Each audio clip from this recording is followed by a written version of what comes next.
দর্শক, প্রধান উপদেষ্টা ডক্টর মোহাম্মদ ইউনূস ও ভারতের প্রধানমন্ত্রী নরেন্দ্র মোদীর মধ্যে আজ বিমস্টেক সম্মেলনে নানান বিষয় আলোচনা হয়েছে। এই নিয়ে আমরা কথা বলবো। আমাদের সাথে এই মুহূর্তে যুক্ত হবেন জাহাঙ্গীরনগর বিশ্ববিদ্যালয়ের আন্তর্জাতিক সম্পর্ক বিশ্লেষক অধ্যাপক শাহাব এনাম খান। অধ্যাপক শাহাব এনাম খান, আপনাকে স্বাগত একাত্তরে। 5ই আগস্টের পর নানা ইস্যুতে ভারতের সাথে বাংলাদেশের সম্পর্কের অবনতি হয়েছে আমরা দেখেছি, এমনকি দুই দেশের মধ্যে ভিসা আদান প্রদানও বন্ধ রয়েছে। এই পরিস্থিতিতে ব্যাংককে ডক্টর ইউনূস আর মোদির মধ্যকার বৈঠক আসলে কি বার্তা দিচ্ছে? ধন্যবাদ বুশরা।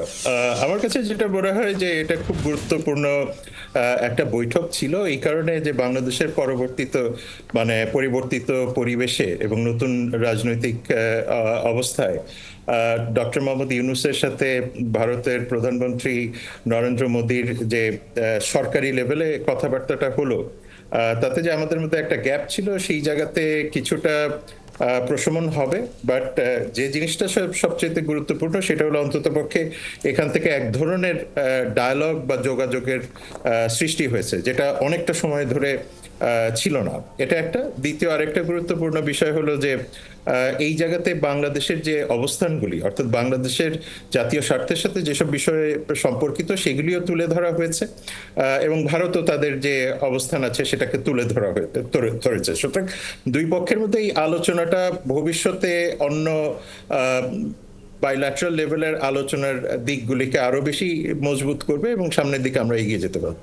সেক্ষেত্রে আজকের বৈঠকে শেখ হাসিনার প্রত্যর্পণের বিষয়ে কথা হয়েছে, একই সাথে তিস্তার পানি বন্টন নিয়ে কথা হয়েছে, সীমান্ত হত্যাকাণ্ড বন্ধ নিয়ে কথা হয়েছে। সীমান্ত হত্যা নিয়ে কথা তো হয়েইছে, তো এই যে এত সব বিষয়ে কথা হলো, এই বিষয়টিকে কিভাবে দেখছে?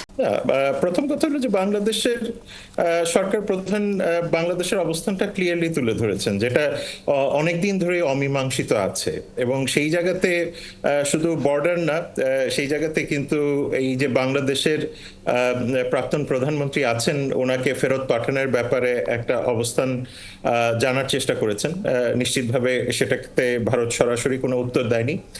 বাংলাদেশের সাথে যে ঐতিহাসিক সম্পর্ক সেটাকেও তিনি স্মরণ করেছেন। সেখান থেকেও বলেছেন যে ভবিষ্যতে সম্পর্ক আরো গতিশীল করা দরকার। পানির ক্ষেত্রে তিস্তা নিয়ে একটা বড় কনসার্ন আছে, সেটাও তুলে ধরেছেন।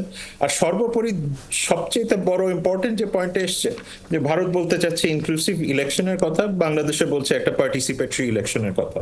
সুতরাং এই জায়গাতে গিয়েও দুই দেশের মধ্যে এক ধরনের আন্ডারস্ট্যান্ডিং এর যে আদান প্রদান সেটাও হয়েছে। সুতরাং সব দিক থেকে যদি বলা হয়, ওভারঅল আমি মনে করি যে বেশ কিছু উল্লেখযোগ্য আলোচনা এখানে হয়েছে।